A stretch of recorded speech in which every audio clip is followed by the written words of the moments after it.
coach. Maaleykum salam. J'espère que vous allez bien.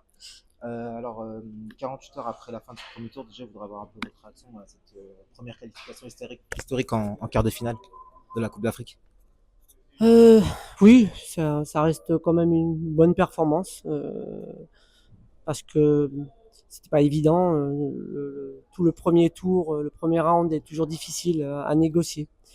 Ça reste historique, bien sûr, parce que c'est une première pour l'équipe féminine d'Algérie, donc c'est bien pour le football féminin en général, mais surtout aussi pour la fédération, parce que ça permet aussi de concrétiser tous les efforts qui ont été faits depuis 2 ans pour cette équipe nationale, donc tant mieux. Et puis c'est une fierté parce que pour nos joueuses, parce que euh, elles sont à un niveau que l'on attendait et elles l'ont démontré, donc on a hâte de jouer aussi ce quart de finale maintenant. Voilà. J'aimerais avoir un peu votre avis sur l'état d'esprit du groupe pendant ce premier tour. C'est vrai qu'on avait beaucoup de combativité, de solidarité. Oui, oui, ça se définit un petit peu sur le terrain avec une bonne organisation qui est respectée d'abord, une bonne discipline, et puis un investissement de chacune d'entre elles pour que l'équipe se porte bien sur un match. Donc, il est facile de la coacher aujourd'hui, mais c'est quand même 2 années de travail et c'est pas évident. Je trouve on commence à trouver une stabilité défensive et qu'on comprend un petit peu aujourd'hui le véritable défi qui nous attend à chaque fois contre chaque équipe africaine. Il est véritablement athlétique. Et donc maintenant qu'on a digéré ça, voilà, on se porte beaucoup mieux défensivement. Voilà. Donc oui, une solidarité à toute épreuve. J'aimerais parler un petit peu avec vous de l'aspect tactique sur ces trois matchs, parce que c'est vrai que ça a été trois matchs complètement différents. Un premier match très intéressant contre le Botswana, Hmm. un deuxième match un petit peu plus difficile en seconde mi-temps contre la Tunisie, et puis le dernier match contre le Nigeria, on a vraiment vu beaucoup de compatibilité et de solidarité à l'image de la défense et aussi de Chloé Ngazi qui a fini ce premier tour avec 3 clean sheets. Hmm. Oui, vous avez raison, c'est trois cycles sur un même groupe, 3 matchs différents. Le Botswana, oui, c'était la découverte un petit peu de la CAN pour tout le monde. Donc, on a réussi à surprendre le Botswana, qui était une équipe bien organisée, mais solide. Mais je pense qu'on a été meilleur dans l'ensemble. Une équipe tunisienne qui a beaucoup défendu.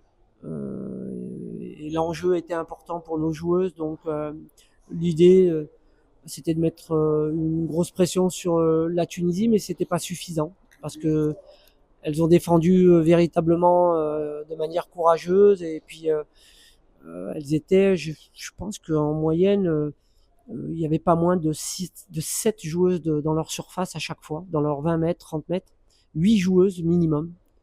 Donc compliqué si vous marquez pas vos premières occasions parce que ça ne s'ouvre pas derrière. Et on l'a vu, elles ont à peu près fait la même chose contre le Botswana, bon, mais elles perdent, mais voilà, elles ont essayé en tout cas de vivre avec leurs armes. Après, on a eu une équipe du Nigeria il fallait faire match nul hein, pour assurer, euh, pour assurer au minimum la deuxième place de ce groupe. Donc nous, on est parti sur la première étape de se dire, on fait match nul d'abord. Et puis, si on peut de temps en temps ouvrir quelques brèches dans le camp du Nigeria, pourquoi pas. Donc moi, je vous avoue que le plan de jeu, il était celui-ci. Il a été réussi. Donc on finit à 0-0, on concède des occasions, mais pas de choses vraiment très très importantes au bout du compte, puisque on finit sur un 0-0 qui nous semble assez bien maîtrisé. Voilà. Donc ça c'est vraiment un avantage pour nous parce que ça nous permet de définir un petit peu ce que sera peut-être le match du Ghana s'il arrivait qu'on doive se comporter de cette manière dans un temps du match. On sait se regrouper, on sait bien défendre. Voilà, on va essayer de bien attaquer contre le Ghana et ce sera une des priorités. Est-ce que je vais revenir avec vous par rapport à cette équipe du Ghana maintenant? C'est cette équipe-là que vous allez affronter en quart de finale ce samedi. Connaître un petit peu les qualités, ce que vous avez pu voir sur cette équipe sur ce premier tour. Oui, alors le Ghana monte en puissance, hein, doucement. C'est une équipe de toute façon qui est sans surprise. Des filles athlétiques, techniquement peut-être un ton au-dessous du Botswana. Je, je crois même, voilà, parce qu'elles travaillent depuis longtemps ensemble.